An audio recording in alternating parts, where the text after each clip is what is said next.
आप सभी को सादर जय जिनेंद्र।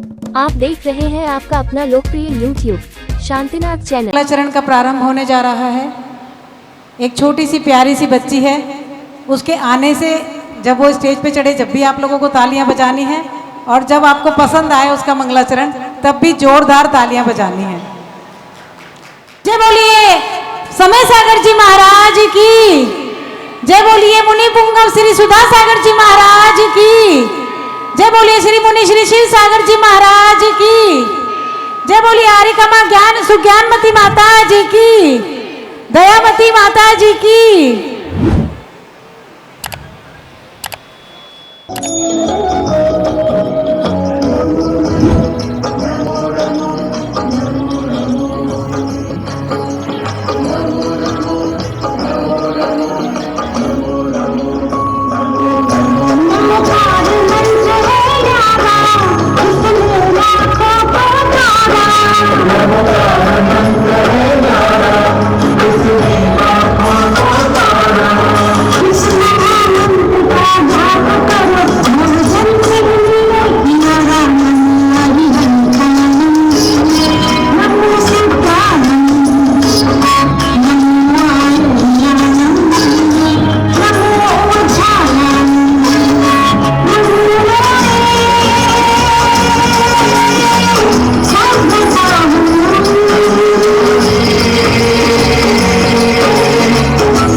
नमः सिद्धेभ्यः ॐ नमः सिद्धेभ्यः ॐ नमः सिद्धेभ्यः।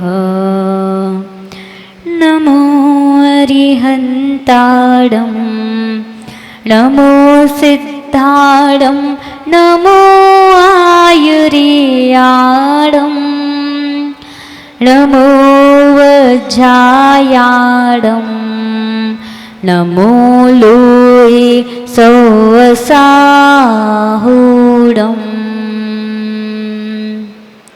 आप सभी के फ़ोन पे प्रार्थना आ गई है, एक बार आप निकाल के प्रार्थना निकाल लीजिए। हे शांत संत अरहंत अनंत ज्ञाता, हे शुद्ध बुद्ध जिन सिद्ध अबद्ध दाता, आचार्य वर्य उपजाय सुसाधु सिंधु, मैं बार बार तुम पाद पयोज बंधु, है मूल मंत्र नवकार सुखी बनाता, जो भी पढ़े विनय से अघ को मिटाता, है आद्य मंगल यही सब मंगलों में, ध्याओ इसे न भटको जग जंगलों में, सर्वज्ञ देव अरहंत परोपकारी, श्री सिद्धबंध परमात्म निर्विकारी, श्री केवली कथित आगम साधु प्यारे, ये चार मंगल अमंगल को निवारे, श्री वीतराग अरहंत कुकर्म नाशी, श्री सिद्ध शाश्वत सुखी शिवधाम वासी, श्री केवली कथित आगम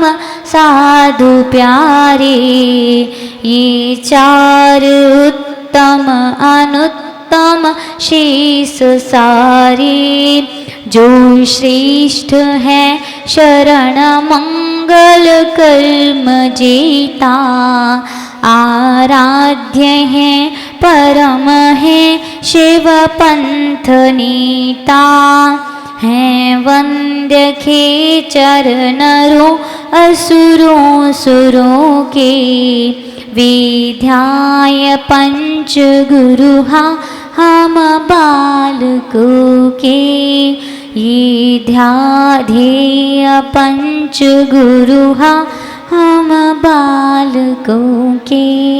मंगलाचरण निकालिए।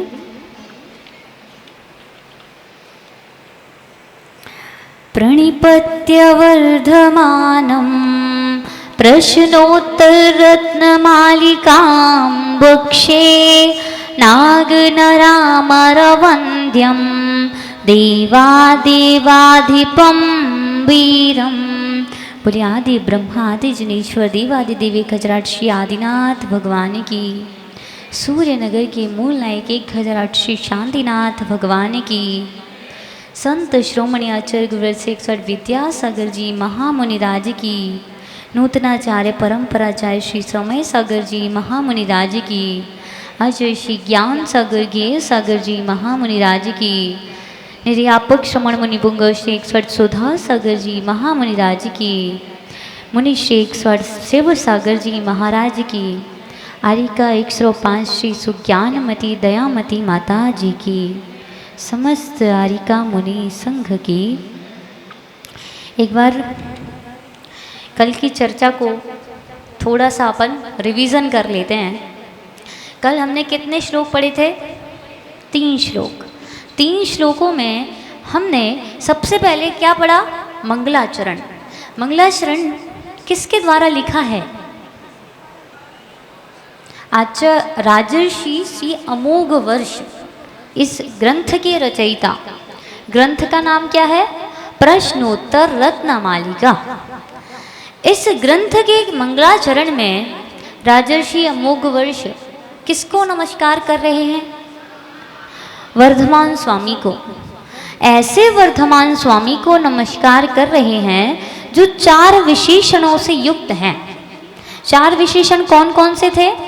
सबसे पहला विशेषण था नाग नरामर वंद्यम, अर्थात ऐसे भगवान वर्धमान स्वामी जो नाग अर्थात असुरों से, नर मतलब मनुष्यों से, अमर मतलब देवों से वंदनीय है, इनके द्वारा जो वंदनीय है ऐसे वर्धमान स्वामी। दूसरा विशेषण क्या था? देवम, अर्थात जो दिव्य स्वरूप को धारण करने वाले हैं, महापुरुष हैं ऐसे वर्धमान स्वामी। तीसरा विशेषण क्या था? क्या था? देवाधिपम, अर्थात देवों के भी जो अधिपति हैं ऐसे वर्धमान स्वामी। और चौथा क्या था? वीरम, अर्थात जो शूरवीर हैं ऐसे वर्धमान स्वामी के चरणों में मैं नमस्कार करके प्रश्नोत्तर रत्नमालिका ग्रंथ को कहूँगा। पहले श्लोक में क्या था कि ये जो रत्नमालिका जो ग्रंथ है, प्रश्नोत्तर रत्नमालिका ग्रंथ है, इसका उद्देश्य क्या है, क्यों लिखा और इसको पढ़ने से क्या फायदा है? तो उन्होंने कहा का खलु नालं क्रियते दृष्टा दृष्टार्थ साधन पटियान, अर्थात कौन मूर्ख व्यक्ति है जो अपने आप को अलंकृत सजाना नहीं चाहता? कौन सी माला से नहीं सजाना चाहता? प्रश्नोत्तर रत्नमालिका रूपी ग्रंथ से नहीं सजाना चाहता। कंठस्थतया, अर्थात अपने कंठ में वो धारण करके कौन सी माला धारण करना है?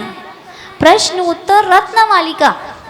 अर्थात इसके एक एक शब्द को, एक एक श्लोक को, एक एक प्रश्नोत्तर को हमें अपने कहाँ याद करना है, कंठगत करना है। कंठ में हमको स्मरण, कंठ में बैठ जानी चाहिए।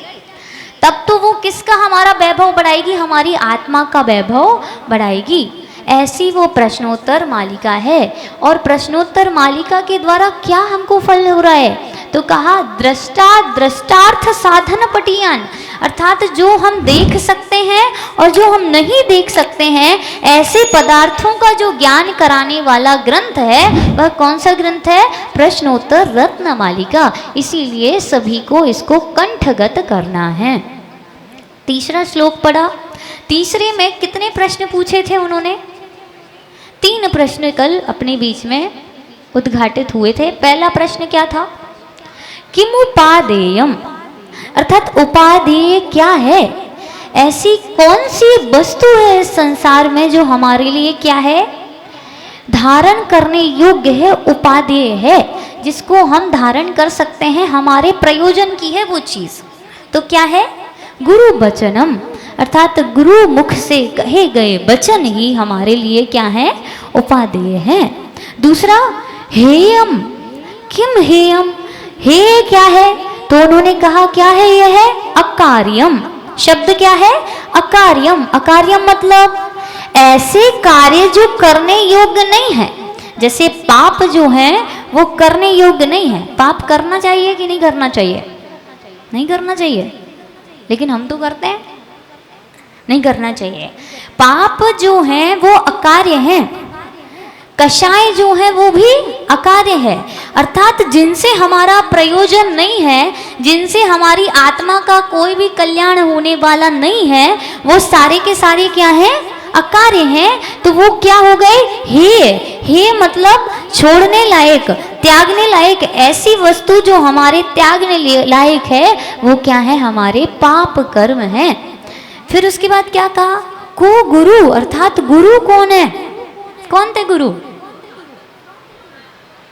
जो बड़ी बड़ी जटाएं रखते हैं, पीली पीली चादर ओढ़ करके और घंटों 2-2, 4-4 महीने तक तपस्या करते हैं बरगद के पेड़ के नीचे बैठ के, वो है क्या गुरु, नहीं। गुरु कौन, अधिगत तत्व, अर्थात ऐसे वो गुरु हैं जो तत्वों को समझ चुके हैं, जिनको जीव क्या है, अजीव क्या है, आश्रव, बंध, संबर, निद्रा, मोक्ष, इन्हीं 7 तत्वों का जिनको ज्ञान हो चुका है, जो जान चुके हैं कि ये 7 तत्व क्या हैं और इनसे तरने का रास्ता क्या है, ऐसे वो गुरु हैं। फिर लिखा दूसरा क्या, सत्वहिताभ्युद्युतः, अर्थात जो प्राणियों के हित में हमेशा सततम, अर्थात निरंतर ही लगे रहते हैं, ऐसे ही जो हैं वो गुरु होते हैं। इनके अलावा कोई भी गुरु नहीं है। जो गुरु हमको सही उपदेश दें, जो गुरु हमको सही मार्ग पे लगाएं, वही सच्चे गुरु हैं। समझ में आया। अब इन तीनों श्लोकों को एक बार क्रम से संस्कृत में पढ़ेंगे, फिर अपन चौथे श्लोक पे आएंगे। चलिए। कह खलु नालंक्रियते दृष्टा दृष्टार्थ साधन पटीयान कंठस्थतया विमल प्रश्नोत्तर रत्नमालिकया भगवन किमुपादेयं गुरुवचनं हेयमपि च किं कार्यं को गुरुरधिगत तत्त्वः सत्वहिताभ्युद्यतः सततम। चलिए चौथा श्लोक निकाल लीजिए। अच्छा, इसमें जो चौथा श्लोक लिखा है, इसमें पहला शब्द लिखा त्वरितम, यहाँ पे त्वरितम नहीं है, मिसप्रिंट हो गया है, त्वरितम है। क्या है, त्वरितम। चलिए, त्वरितम एक एक शब्द मैं बोलूँगी, आप उसका उच्चारण करिए। त्वरितम किम कर्तव्यम विदुषाम संसार संततिच्छेदः संततिच्छेदः किं मोक्ष तरोर्बीजं सम्यक ज्ञानम क्रिया सहितम। पूरा पढ़ते हैं। त्वरितम किम कर्तव्यम, त्वरितम किम कर्तव्यम, पढ़िए। विदुषां संसार संतति छेदः, किं मोक्षतरोर्बीजम्, किं मोक्षतरोर्बीजम्, सम्यक् ज्ञानं क्रिया सहितम्। पूरा पढ़ते हैं साथ में। त्वरितम किम कर्तव्यम, विदुषां संसार संतति छेदः, किं मोक्षतरोर्बीजं, सम्यक् ज्ञानं क्रिया सहितम्। अच्छा, 3 प्रश्न हो गए। इसी श्रृंखला में चौथा प्रश्न अपन ऐड करेंगे। क्या है? त्वरितम किम कर्तव्यम। त्वरितम मतलब जल्दी। किम कर्तव्यम, क्या करना चाहिए। कर्तव्य मतलब हमारी ड्यूटी। पहली हमारी ड्यूटी जल्दी वाली क्या होनी चाहिए? कह रहे हैं किसकी ड्यूटी? विदुषाम। विदुषाम मतलब विद्वान में सिर्फ हम नहीं, विद्वान में केवल संस्थान में पढ़ने वाले विद्वान नहीं, विद्वान में आप सभी विद्वान, जिसको सही और गलत का फर्क मालूम है वो सब विद्वान हैं। जिसको पता है कि सही क्या है और गलत क्या है वो सभी विद्वान हैं, चाहे उनको सूत्र जी आता हो ना आता हो, छेढ़ाला पढ़ना आता हो ना आता हो, कोई तात्पर्य नहीं। यदि आपको यह विवेक है कि सही क्या है, ये हमारे लिए सत्य है और ये हमारे लिए असत्य है, यदि इसका भान है तो आप विद्वान हैं। तो कह रहे हैं त्वरितम किम कर्तव्यम विदुषाम, अर्थात विद्वानों के लिए सबसे पहले शीघ्र ही क्या कर्तव्य है, पहले नंबर क्या करना चाहिए उसको, आप बताओ क्या करना चाहिए? बड़े बड़े ग्रंथों को लेकर के पढ़ लेना चाहिए? क्या करना चाहिए?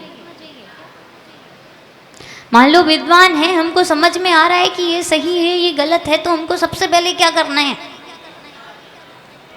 ये तो इसमें लिखा है।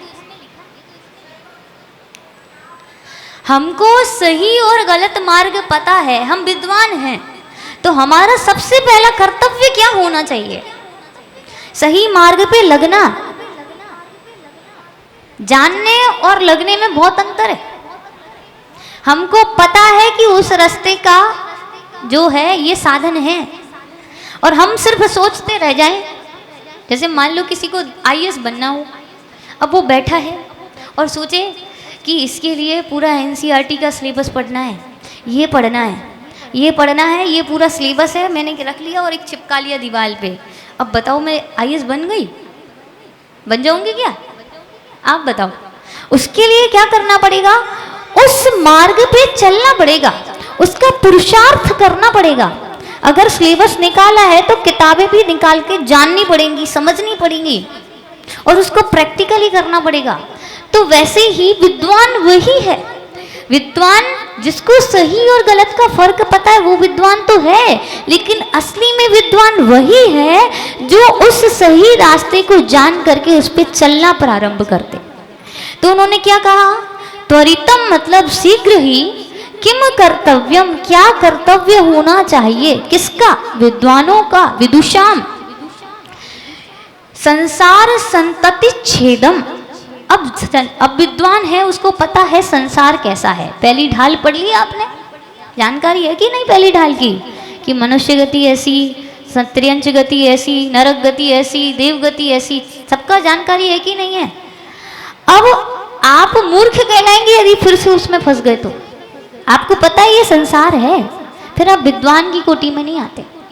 विद्वान की कोटि में कौन आएगा? कहा संसार संतति छेदम। जो सबसे पहला प्रयास किसके लिए करेगा? इस संसार की संतति को छेद करने के लिए। उसको जानकारी है कि ऐसे तो हम कई बार मनुष्य हो गए, कई बार तो मैं राजा बन गया, कई बार मैं छिपकली बन करके, कुत्ता बन करके घूम लिया, कई बार मैंने नरक में भी जन्म ले लिए। ऐसे कई दुखों को झेलने के बाद भी यदि वो संसार में ही रह रहा है तो वो विद्वान का कर्तव्य नहीं है, वो मिथ्या दृष्टि है। विद्वान कौन? संसार संतति छेदम, अर्थात संसार की संतति, संतति मतलब जन्म और मरण को जो छेद करने का प्रयास करता है वही विद्वान है। और वही विद्वान क्या कर रहा है? अपना कर्तव्य कर रहा है। प्रश्न क्या उठा कि विद्वान का सबसे पहले शीघ्र ही किया गया कर्तव्य क्या है? उत्तर क्या मिला? संसार संतति छेदम, अर्थात उसको कहाँ लगना चाहिए? संसार की संतति अर्थात संसार परिवर्तन में जो संचार पंच परावर्तन है उसको नष्ट करने में उसको लगना चाहिए कि इस संसार का मेरा नष्ट हो जाए और मैं शीघ्र ही कहाँ चला जाऊँ? मोक्ष प्राप्त कर लूँ।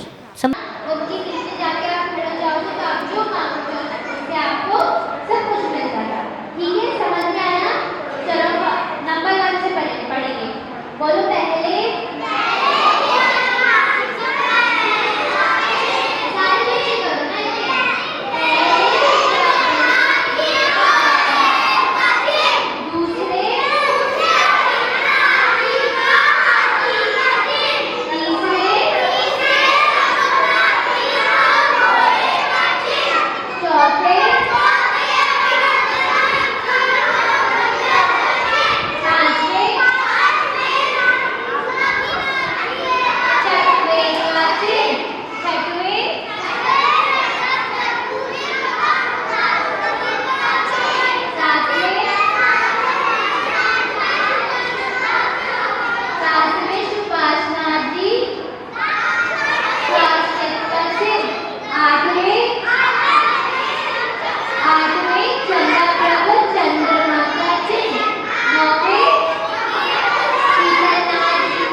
सिक्स कौन सी है? दम प्रभाव। दम प्रभाव कैसा है? ब्लैक। अंधकार कैसा होता है? आप अंधेरे में जाओ ब्लैक दिखेगा, ब्लैक। सेवन कौन सी? जैसे इस लाइन में हम लोग इसमें इससे जाना, इसमें इससे जाना, इसमें इससे जाना, और सबसे ज्यादा तो इसमें है सात है, ठीक है? सेवन, ठीक है। ये नहीं क्या होगी? प्रक्रिया होगी, करते हुए से, ठीक है? आप दस प्रकार की पहली प्रक्रिया है, इसके तीन पार्ट है, ठीक है? इसके पार्ट पढ़ेंगे तो आप इसके पार्ट बनाएंगे। दस प्रकार के जो पार्ट है तीन, तो इसको एक बार अलग से बना देना, आपको कॉपी पे बना देना, पहले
और कोई नहीं जीत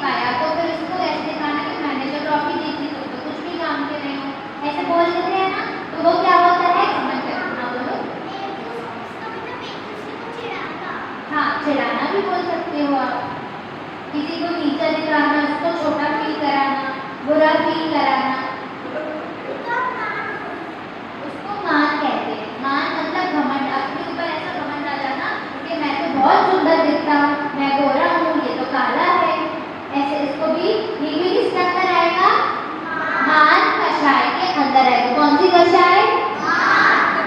तो ये जो अपन पढ़ रहे हैं ना, ये आपको अपनी लाइफ में इम्प्लीमेंट करना है। आपको कोशिश करनी है कि क्रोध कम से कम करें, दूसरों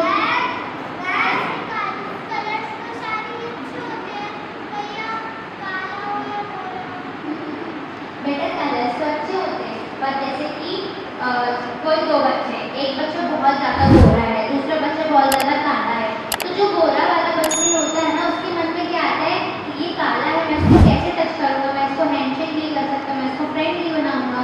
ये स्किन टोन वाला होता है ना, कलर्स अलग बात होती है। और स्किन टोन को लेके जो हमारे मन में भेदभाव आ जाता है, तो उसको किसके अंदर लेंगे, मान कषाय के अंदर लेंगे। तो हमको क्या नहीं करना है, अगर हम गोरे हैं तो हमारे कर्म का उदय को हमने अच्छे कर्म किए, इसलिए हम गोरे हैं और हम सुंदर हैं। अगर कोई नहीं है तो उसके लिए हमको बुरे भाव नहीं रखना चाहिए, समझ गए?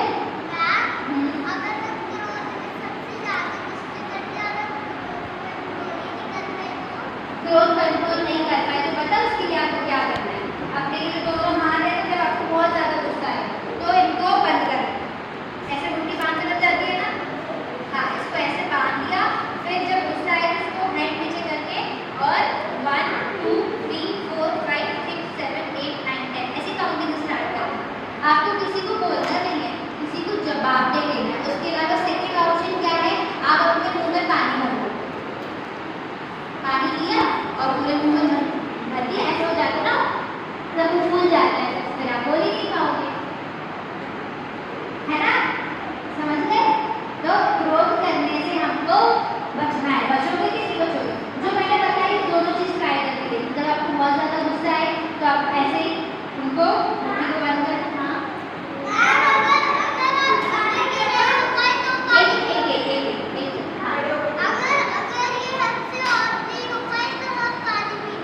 हाँ पानी पिए, अगर मुँह में पानी नहीं पड़े तो अंदर पिए, ठीक है? हाँ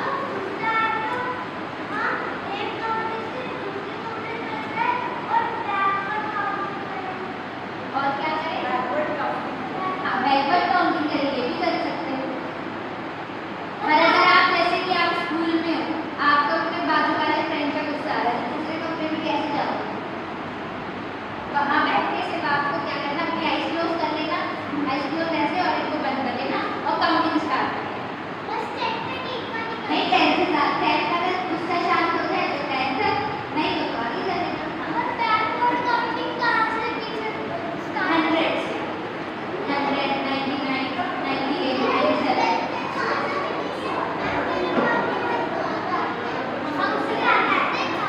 पापा गुस्सा करते हैं आपके लिए गुस्सा करते हैं, नहीं तो मम्मी के लिए।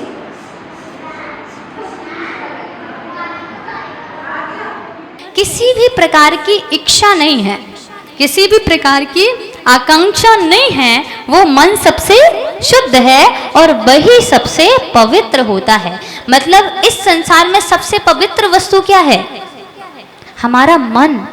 लेकिन मन कौन सा, जो शुद्ध हो, जो किसी भी प्रकार की इच्छाओं से रहित हो, वो ही मन शुद्ध है। अच्छा, आप में और हम लोगों में से किसका मन शुद्ध है?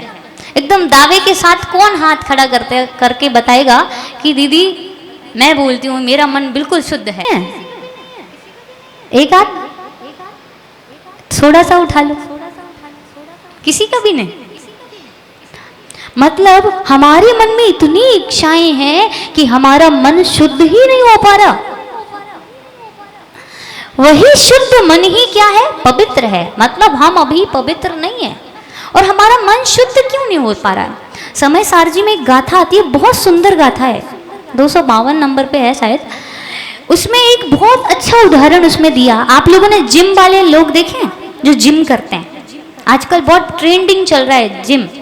लोग जाते हैं बॉडी सॉडी बनाने, अच्छी बढ़िया, अच्छी सुंदर बढ़िया ताकतवर, चाहे लड़कियां हो चाहे लड़के हों, सब जिम जाते हैं, व्यायाम करते हैं, एक्सरसाइज करते हैं। इसीलिए नहीं करते कि हम स्वस्थ रहें, हम इसलिए करते हैं कि हमारा शरीर सुंदर लगे, करते हैं। तो ऐसे ही उसमें एक व्यवस्थित एक उदाहरण के साथ प्राकृत की गाथा नहीं बोलूंगी, उसका हिंदी अर्थ आपको बता देती हूँ। वहां पे बताया कि एक व्यायामी पुरुष है, मतलब जिम करने वाला पुरुष है, जो क्या है, अपनी वेशभूषा पहने हुए है। तो दो व्यक्ति हैं, दो जिम वाले हैं। एक जिम वाला अपने शरीर पे तेल की मालिश कर लेता है, अच्छी है ना, मालिश करवाते हैं ना लोग तेल को, बढ़िया बढ़िया भर भर के तेल लगवा के और अपने शरीर की मस्त मालिश करवाई। और एक जिसने तेल नहीं लगाया, अब वो गया बाजार, और बाजार में हो रही थी धूल मिट्टी का काम। तो आप में से बताइए कि किसको धूल चिपकेगी? तेल वाले को? बिना तेल वाले को नहीं चिपकेगी? चिपकेगी, उसको भी चिपकेगी। अंतर क्या है कि जिसको तेल लगा है वह तो उसका तेल छूटेगा नहीं जल्दी, उसको बहुत यत्न पुरुषार्थ करने पड़ेंगे। और जिसको तेल नहीं लगा वो एक कपड़ा मारेगा और उसका पूरा बॉडी झड़ गया। ऐसे ही सम्यक दृष्टि और मिथ्या दृष्टि दो जीव होते हैं। एक तो राग और द्वेष रूपी तेल लगा करके घूमता है, तो जितने कर्म आते हैं सब उससे अट्रैक्ट होकर के चिपक जाते हैं। और एक है सम्यक दृष्टि, जिसको सब चीजें भोगने में मिल रही हैं लेकिन उसमें राग और द्वेष नहीं है, तो उसको सारे कर्म अब चिपकते नहीं है, जितने चिपके हैं वो सारे झड़ जाएंगे धीरे धीरे। ऐसे ही यहाँ कह रहे हैं कि जिसके मन में राग और द्वेष नहीं है, मतलब किसी भी प्रकार की इच्छा नहीं है कि मुझे यह चाहिए, मेरा भी घर नहीं है, अभी BMW कार चाहिए, अभी एक और बंगला बनाना है, 4-10-5 और प्रॉपर्टी खरीदनी है, ऐसी जिसके मन में इच्छाएं नहीं है, जिसके मन में ना राग है ना द्वेष है, ऐसा मन क्या है? शुद्ध है। और वही शुद्ध मन सबसे पवित्र होता है। इस संसार में पवित्र क्या है? मन। और मन भी कैसा? यस्य मानसः शुद्धम, अर्थात जिसका मन शुद्ध है वही पवित्र है। कितने प्रश्न हो गए? कितने हो गए? 7। ठीक है। 8वां प्रश्न, कहा पंडितों, अर्थात पंडित कौन है? पंडित वो वाला नहीं जो अभिषेक करा और अष्टद्रव्य से पूजा करके हो गए पंडित, भगवान को पूज लिया सो पंडित हो गए, और शास्त्र पढ़ लिए सो और पंडित हो गए। कह रहा है कहा पंडितों, अर्थात पंडित कौन है? तो कहा विवेकी, जो विवेक रखता है। कैसा विवेक? यह सही है, यह गलत है, जिसके अंदर विवेक है वही पंडित है। समझ में आया? तो कहा पंडितों? विवेकी। कितने प्रश्न हो गए? 8 प्रश्न हो गए। किम विषम, अर्थात विष क्या है? विष मतलब जहर। जहर समझते हैं? अपने यहाँ पे पॉइजन होता है। पॉइजन लोग जो हैं आजकल एक डिब्बी लाते हैं चूहे मारने की दवाई, उसको मिला करके खाने में खा करके खत्म। वो हमारे लिए विष के समान है। एक हालाहल विष होता है, सबसे खतरनाक विष। यदि वो जीव के इधर टच भी हो गया तो उतने में ही काम खत्म, ऐसा विष।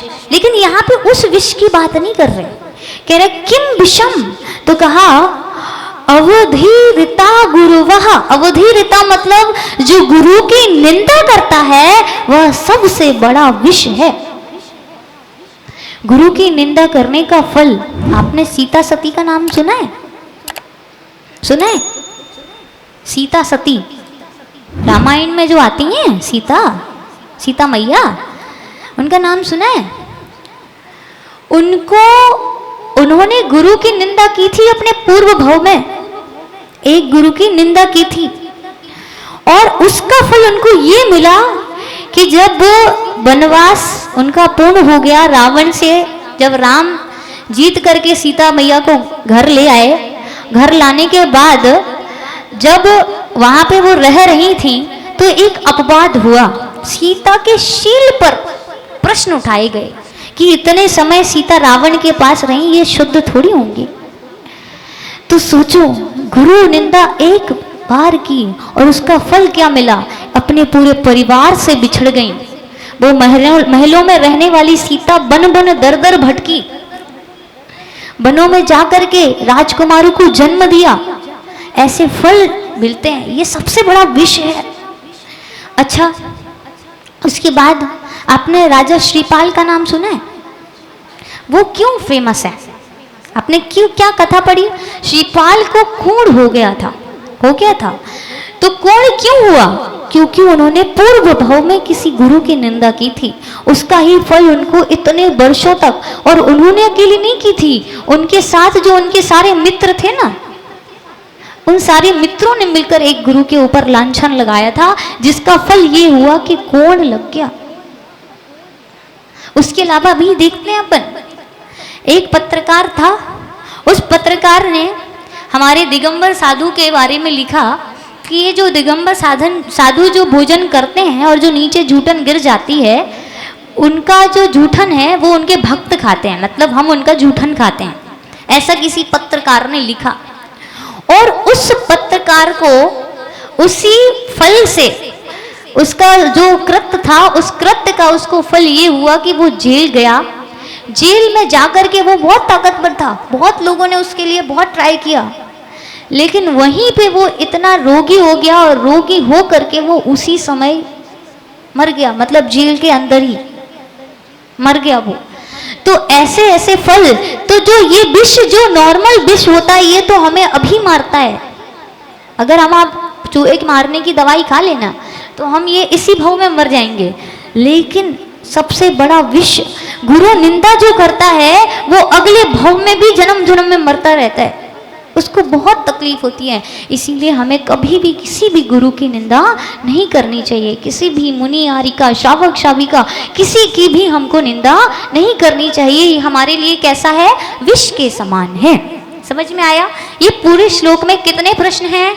4 प्रश्न हैं। पहला प्रश्न, मोक्ष मार्ग में पाथेय अर्थात ग्रहण करने योग्य क्या है? धर्म। दूसरा, सबसे पवित्र कौन है? हमारा शुद्ध मन, जिसका मन शुद्ध है वही सबसे पवित्र है। तीसरा प्रश्न, कहा पंडित, पंडित कौन है? तो कहा जिसके पास विवेक है, बुद्धि के साथ विवेक होना वही पंडित है। चौथा प्रश्न, किम विषम, विष क्या है? तो कहा अधिवीरता गुरुवा, अर्थात जो गुरुओं की निंदा है वही सबसे बड़ा विष है। इस विष को कभी अपन अपनी झोली में नहीं डालना, अगले भाव में फिर दिक्कत आएगी। समझ में आया? चलिए आगे।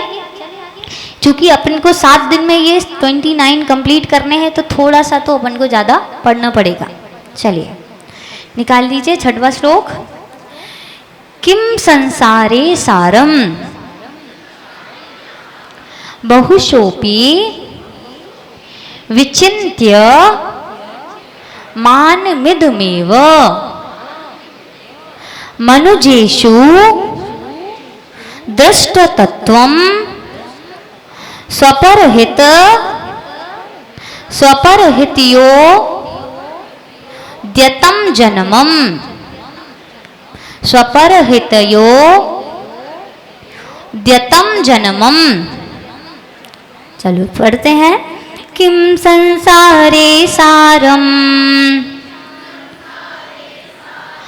बहुशोपि विचिन्त्यमानमिदमेव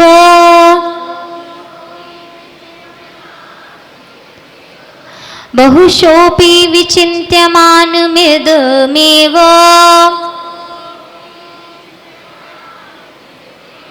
बहुशोपि विचिन्त्यमानमिदमेव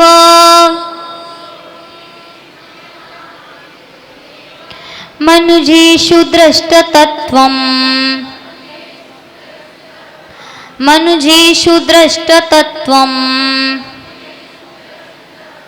स्वपरहित्युद्यतं जन्मम्। अच्छा,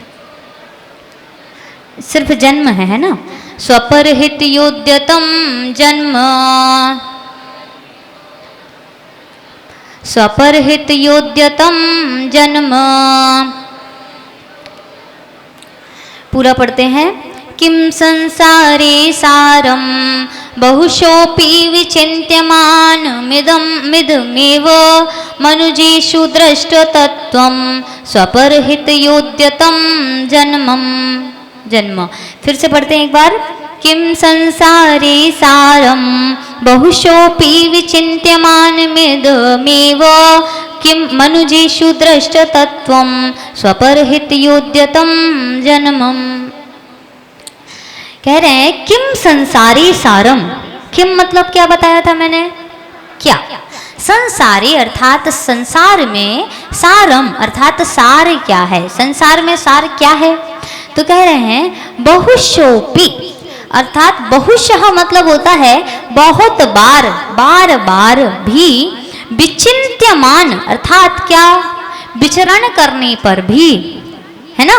कह रहे हैं संसार का सार क्या है कि बार बार क्या विचारने पर, विचिन्त्यमान मतलब चिंता करना, चिंतन करना, विचिंत मतलब विचार करना, बार बार ये विचार करना क्या, इदमेव, इदमेव अर्थात यही प्रतीत होता है। मतलब हम जितनी बार विचार करते हैं तो क्या प्रतीत हो रहा है, एक ही बात प्रतीत हो रही है, क्या, मनुजेषु अर्थात मनुष्यों में, अर्थात मानव रूप को धारण करके, दृष्ट, दृष्ट तत्व अर्थात जो तत्व हैं, दृष्ट तत्व मतलब जो 7 तत्व हैं उनको, दृष्ट तत्वम स्वपरहित यो अर्थात स्व और पर मतलब मेरा और आपका, स्व का भी और पर का भी, हित यो अर्थात दोनों के हित के लिए, उद्यतम अर्थात उद्यत होना अर्थात तत्पर हो जाना,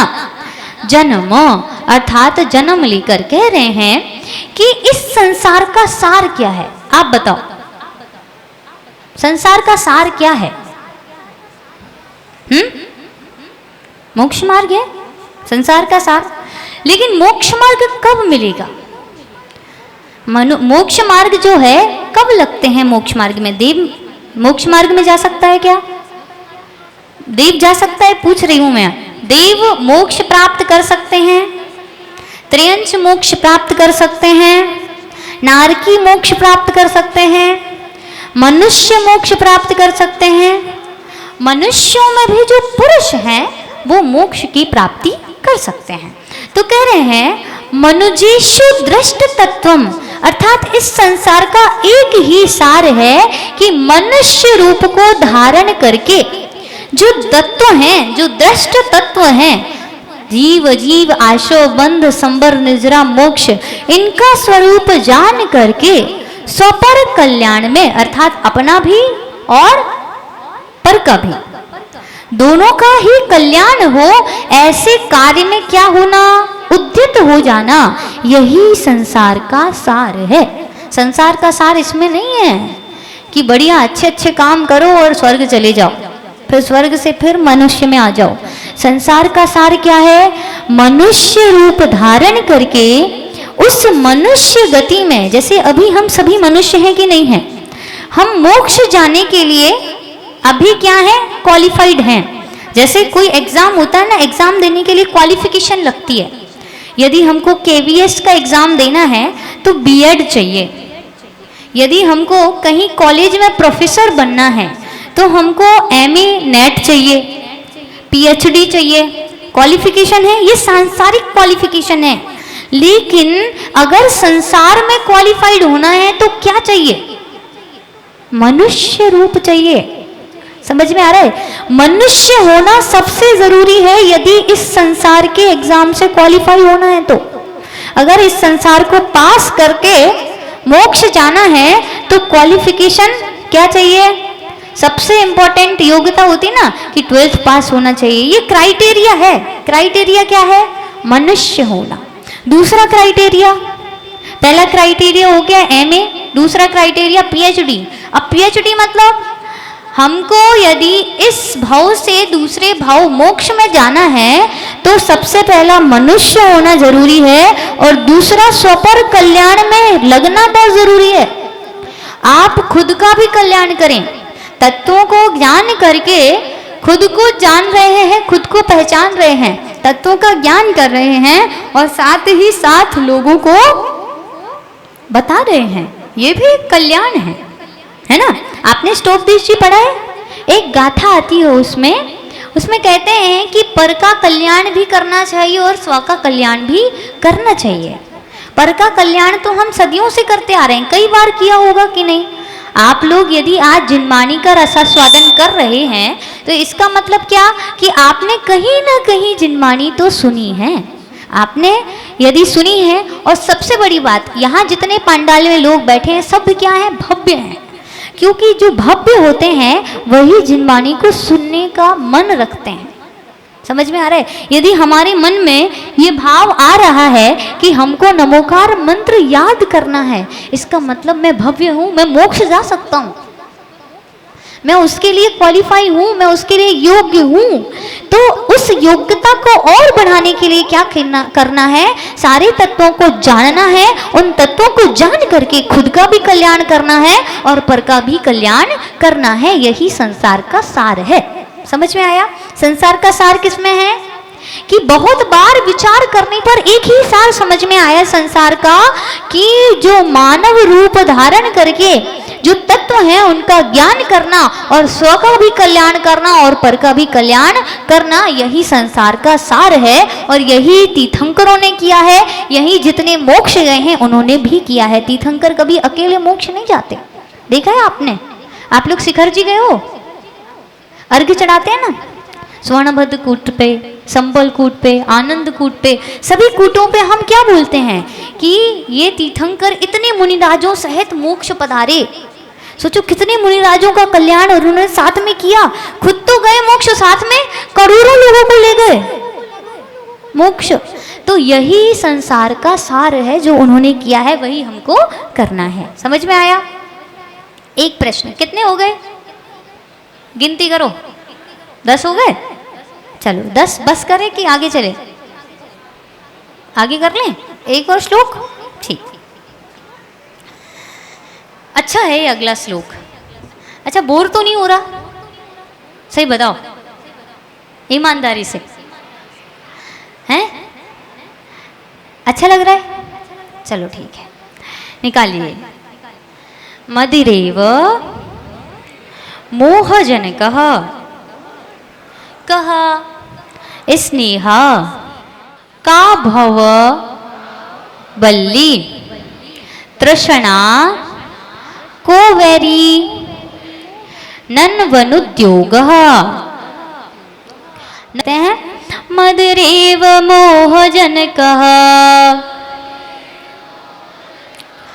कः स्नेह के चादस्य वा विषयः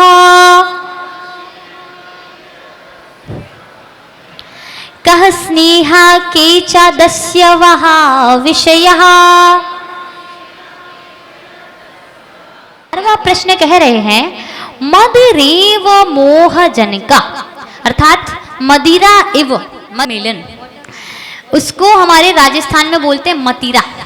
क्या बोलते हैं? मतीरा। तो एक बार हम लोग शिविर में गए, ऐसे ही आपके यहाँ आए हैं जैसे ही गए थे, तो एक आंटी हमसे पूछती हैं, दीदी मतीरा लेंगे? मैंने बोला मेरा तो मद्य त्याग है। तो कहने लगे, मैंने उनसे पूछा फिर से, तो ने कहा मतीरा मतीरा। मैंने कहा मैं नहीं पीती। तो कह रहे नहीं वो खाई जाती।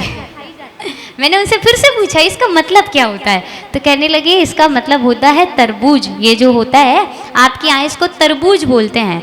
हमने कहा इसका कितना मतलब गलत, मतीरा, अगर इसके ता की जगह दा हो जाए तो गलत ही समझ ले। मैं तो सही तो समझा था ना कि नहीं। तो मैंने उनसे बोला मेरा तो मद्य त्याग है, मैं नहीं पीती। तो कहने लगे नहीं आपको देंगे भी नहीं। उन्होंने कहा मतीरा का मतलब वो नहीं होता, मतीरा का मतलब तरबूज होता है। तो एक एक शब्द का अर्थ अनर्थ हो जाता है। तो यहाँ पे भी, यहाँ पे समझना मदिरा मतलब वो हमारे यहाँ पे जो शराब है वो वाली शराब नहीं, मदिरा इब अर्थात शराब के जैसा क्या है। जो शराब है, जब एक व्यक्ति शराब पीता है, अभी कल ही चर्चा चल रही थी, जब पहली ढाल चल रही थी, कि जब एक व्यक्ति शराब पी लेता है, शराब पीने के बाद वो नाली को सड़क समझता है। उसको लगता है नाली जो है डल्लव का गद्दा है, बड़ी आराम से सो रहा है उसमें। एक कुत्ता आया और उसके मुंह में क्या कर दिया, पेशाब कर दी। तो वो क्या बोल रहा है, मधुरम मधुरम। ये मैं नहीं बोल रही हूँ, ये हमारे शास्त्र बोल रहे हैं। रत्नाकर पंचविंशतिका में इसका वर्णन मिलता है। उसमें लिखता है कि जो व्यसनों में मद्य व्यसन करने वाला पुरुष है उसको कुत्ते का मूत्र भी मधुर मधुर लगता है। ऐसे ही शराब पीकर आदमी को होश नहीं रहता कि वो कौन है, कौन उसकी पत्नी है, कौन उसकी माँ है, कौन उसकी बहन है, उसको कुछ होश नहीं रहता। तो कह रहे हैं मदिरा एव का क्या है मदिरा के जैसा, कौन? तो कह रहा है मोह जनका, जैसे मदिरा जो है, मदिरा शराब की तरह है, जैसे शराब हमको मदांध कर देती है, हमको होश नहीं रहता, मदिरा के जैसे मोह का जनक अर्थात मोह रूपी मदिरा है ना, मोह महामद पियो अनादि, अर्थात मोह को भी शराब की उपमा दी। तो कह रहे हैं मोह रूपी मदिरा जैसा क्या है, कौन है? तो कह रहे हैं विषय, क्या है विषय? विषय क्या? विषय समझ में आता है? विषय मतलब सोशल साइंस नहीं, मैथमेटिक्स नहीं, साइंस नहीं, ये सब्जेक्ट्स नहीं। विषय मतलब जो हमारी 5 इंद्रियां हैं, उन 5 इंद्रियों के विषय होते हैं। 5 इंद्रियां कौन कौन सी? स्पर्शन, रसना, घ्राण, चक्षु, कर्ण। स्पर्शन का रसना विषय क्या होगा? ठंडा, गरम, कड़ा, नरम, सूखा, चिकना, है ना, भारी, हल्का, ये 8 प्रकार के विषय होते हैं। जैसे इस फोन को जब मैं ऐसे हाथ में ले रही हूँ तो मुझे लग रहा है कि ये कड़क है, कठोर है, थोड़ा सा भारी है। ये किसका विषय है? स्पर्शन का। रसना का विषय क्या है? खट्टा, मीठा, कड़वा, चरपरा, कषायला। ये 5 विषय जो होते हैं ये हमारी रसना के होते हैं। जब हम खाना खाते हैं तो जो स्वाद हमको मिलता है वो किससे मिलता है? ऐसा तो नहीं होता कान में डाला और मुंह में स्वाद आया, नहीं ना, ये हाथ से हमने चावल छुआ, टेस्टी है, ऐसा हुआ? ये रसना का विषय है। तीसरा विषय, तीसरी इंद्रिय कौन सी है? घ्राण, मतलब सूंघना। सूंघना में 2 होती हैं, एक तो सुगंध होती है जो आपके परफ्यूम्स की है, और एक होती है दुर्गंध जो हमारी नालियों की है ना। फिर चौथी इंद्रिय कौन सी? चक्षु। चक्षु के 5 कलर होते हैं, है ना, काला, नीला, पीला, लाल और हरा, सफेद, हरा नहीं होता। तो इन 5 ही रंग से आपका ये स्किन कलर भी बनता है। जितने भी कलर होते हैं ना, दुनिया में पता नहीं कितने कलर होते हैं, पिंक कलर के 10 प्रकार बता दिए।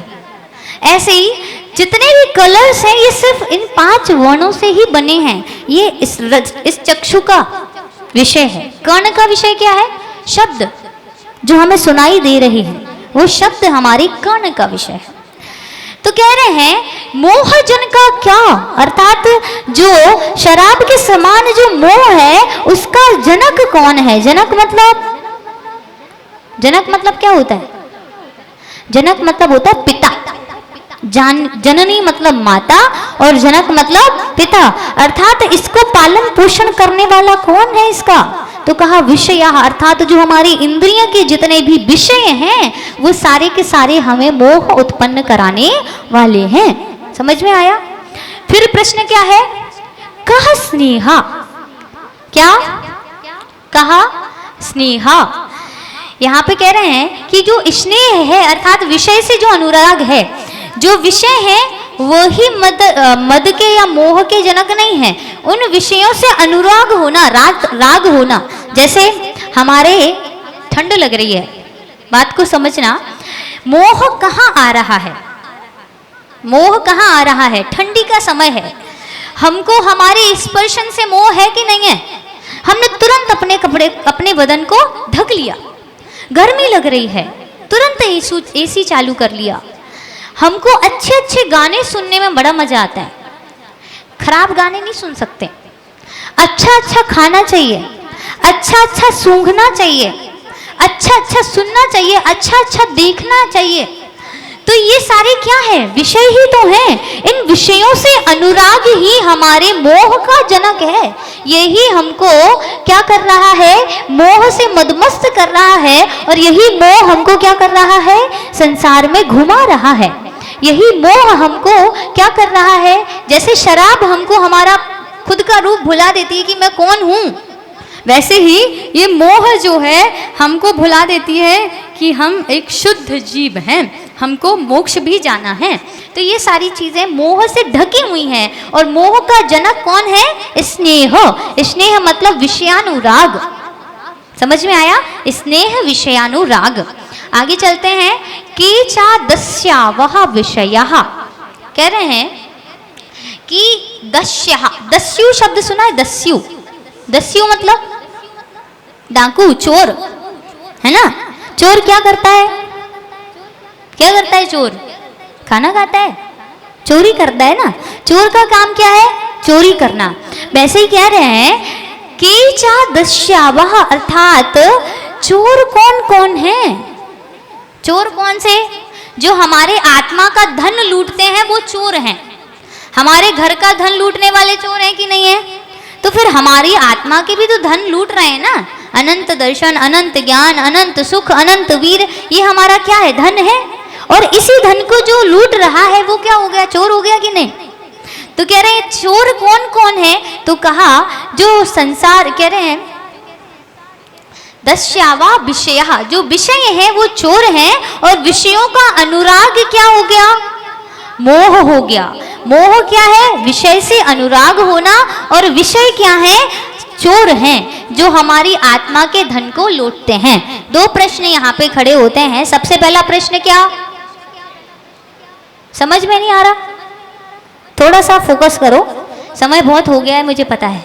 कमर भी दुख रही है, पेट भी दुख रहा है, नींद भी आ रही है। एक श्लोक बस रह गया है। कह रहे हैं कि का मोह जनका का, मोह का जनक कौन है? स्नेह। स्नेह मतलब विषय से अनुराग होना। जैसे हमें अपने बच्चों से अनुराग है, ये सारे अनुराग ही तो हैं, जी मोह ही तो है। एक माँ को बेटे से क्या है? स्नेह है, मोह है, वात्सल्य है। यही वात्सल्य तो क्या है? राग और द्वेष। फिर उसके बाद दूसरा क्या बोला? दस्यावह, चोर कौन है? जो हमारे आत्मधन को लूटते हैं। तो विषय, ये पंचेंद्रिय के जो विषय हैं वही तो हमारी आत्मा को लूट रहे हैं। हम ध्यान ही नहीं कर पा रहे कि क्या करना है। हम ये पंखे में बैठे हैं तो हमको बढ़िया लग रहा है, पंखे बंद कर दें तो ये सब का सब आत्म ध्यान अभी बंद हो जाए। बस दीदी, इट्स इनफ, आज के लिए इतना काफ़ी है, अब नहीं हम कर पाएंगे। अगर मैं आपसे बोल दूं भैया ये बंद कर दो कूलर, और एक और श्लोक पढ़ेंगे अभी अपन, फिर 1 मिनट में हमारे ये जो स्वाध्याय रूपी धन अभी हमको मिल रहा है, इसकी चोरी करके ले जाएगा ये सुख, गर्मी। ये जो बैठ रहे हैं, ये बदन दुख रहा है, ये 1 सेकंड 1 मिनट भी नहीं लगेगा और हमारा मन पलट जाएगा। यही तो चोर है कि नहीं चोर? का भाव बल्ली, कह रहे हैं का भाव बल्ली। बल्ली मतलब बेल। संसार की बेल क्या है जो संसार से हमको जोड़ती है? तो कह रहे हैं तृष्णा। तृष्णा मतलब, अच्छा पूजा पढ़िए एक, तृष्णा की खाई खूब भरी, वह रिक्त रही, वह रिक्त रही। मैं कितनी तृष्णा करता हूँ, मैं जितनी इच्छा करता हूँ, जितनी उसकी पूर्ति करता जाता हूँ, वह कभी पूरी नहीं होती। जैसे एक व्यक्ति है, एक व्यक्ति के पास बड़ा सुंदर सा घर है। पहले उसके पास घर था तो घर पे छप्पर था। छप्पर समझ में आता है ना, कच्चा मकान। उसने मेहनत की, घर बड़े पक्का बनवा लिया। उसके पास एक साइकिल थी, उसने मेहनत की, गाड़ी ले ली। उसने मेहनत की, घर को दूसरी मंजिल तक ले गया। उसने मेहनत की, जो गाड़ी ली थी 4 व्हीलर में चेंज हो गई। उसने मेहनत की, 4 प्रॉपर्टी और ले ली। उसने मेहनत की, उसने 100 गाड़ियां और खरीद ली। क्या जरूरत थी? उसके परिवार में कितने सदस्य? ज्यादा से ज्यादा 5 सदस्यों के लिए 5 गाड़ी। 95 गाड़ी किसके लिए ली? सोचो एक बार, दिमाग लगाओ कि क्यों जरूरत है। क्योंकि हमारी इच्छा है, कभी शांति नहीं होती। एक गाड़ी लेती है और दूसरी नई ट्रेंड में आ जाती है। मैंने लिया रियलमी का फोन, ट्रेंड में आ गया आईफोन। आईफोन लिया, आईफोन 15 वो लिया, आईफोन 17 आ गया। अभी तो पता नहीं 100 तक पहुंच जाएगी संख्या। काम क्या कर रहा है आईफोन? फोटो खींच रहा है ना। फोटो इससे भी खींच रही है, फोटो आपके आईफोन से भी खींच रही है, फोन में फोन इससे भी लग रहा है, फोन तो नोकिया वाले से भी लग जाता है ना। अपन चलो स्टैंडर्ड थोड़ा सा बढ़ा लेते हैं तो इसमें भी वही सारे फीचर्स तो वही है ना, सेम, लेकिन हमारी तृष्णा इतनी है कि नहीं आईफोन चाहिए, वो कटा हुआ एप्पल, अगर वो नहीं है तो मजा नहीं आता, स्टैंडर्ड ही नहीं लगता, ही नहीं कि हम अमीर हैं, चाहे भले वो EMI पे ले लें, फिर महीने भर हम अपना पेट काट काट करके उसमें से भेज रहे हैं अपने पैसे 4-4 हजार रुपए। तो कह रहे हैं कि इस भव की बल्ली क्या है, बेल क्या है, तो कहा तृष्णा, वही तृष्णा जो कभी खत्म नहीं होती, ऐसी तृष्णा जो है हमारे भव को बढ़ाती रहती है। कह रहे हैं को वैरी, वैरी कौन है, सबसे बड़ा शत्रु कौन है, तो कहा अनुद्योग, अर्थात जो कोई भी कार्य नहीं करता है वो सबसे बड़ा बैरी है, अर्थात हमारा सबसे बड़ा दुश्मन है आलस्य। आलस्यम ही मनुष्याणाम शरीरस्थो महारिपु। एक भर्तृहरि के द्वारा नीति शतक लिखा है, उसमें भी उन्होंने सेम लिखा, कहा आलस्यम ही मनुष्याणाम शरीरस्थो महारिपु, अर्थात शरीर में स्थित जो आलस्य है इसी, यही सबसे बड़ा रिपु अर्थात शत्रु है। हमारा सबसे बड़ा शत्रु कौन, आलस्य। ये आलस्य ही है जो हमको यहाँ तक आने नहीं देता। 7 दिन की मेहनत है, 7 दिन में भी हमको आकुलता व्याकुलता होने लगे तो वो तो सबसे बड़ा शत्रु हो गई ना। तो 4 प्रश्न हमने पढ़े। सबसे पहला क्या, मदिरा के जैसा जो मोह है उसका जनक कौन है, स्नेह। दूसरा प्रश्न, विषयों, हमारा चोर हमारे जो आत्मधन को लूटता है ऐसा चोर कौन है, तो जो विषय हैं, इंद्रियों के विषय हैं, जो वो चोर हैं। भवबल्ली अर्थात भव की बेल क्या है जो इस भव में घुमा रही है, कौन है, तृष्णा। सबसे बड़ा शत्रु कौन, हाँ, आलस्य। Very good. आगे अपन कल पढ़ेंगे, अभी अपन प्रश्नोत्तर पूछ लेते हैं, समय बहुत हो गया है। माइक चालू करिए। आवाज नहीं आ रही भैया, चालू करिए माइक। जो तत्वों को समझते हैं, जो तत्वों को समझते हैं वो गुरु हैं, और बस सातों तत्व। और कोई यहाँ पे दीदी ये वाइट सूट पे ऑरेंज दुपट्टा डाले हैं, आपने पहले बताया तो नहीं ना। हाँ, देखो आपकी ईमानदारी आपके हाथों में है। गुरु कौन है, जिनको 7 तत्वों का ज्ञान है और जो अपने और दूसरे के हित के लिए कार्य करते हैं वह गुरु है। ठीक है, सही है। थोड़ा सा इसमें सभी प्राणियों का हाँ स्वपर भी चल सकता है। चलिए, एक जो अगला प्रश्न है वो है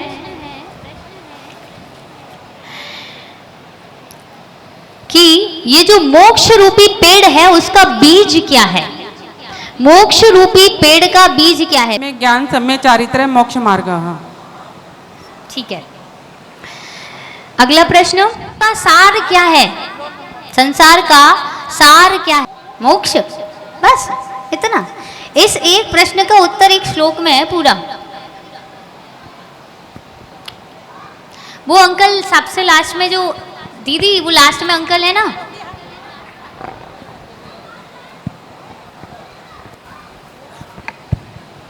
वीतराग विज्ञानता है, ये तो इसमें है ही नहीं।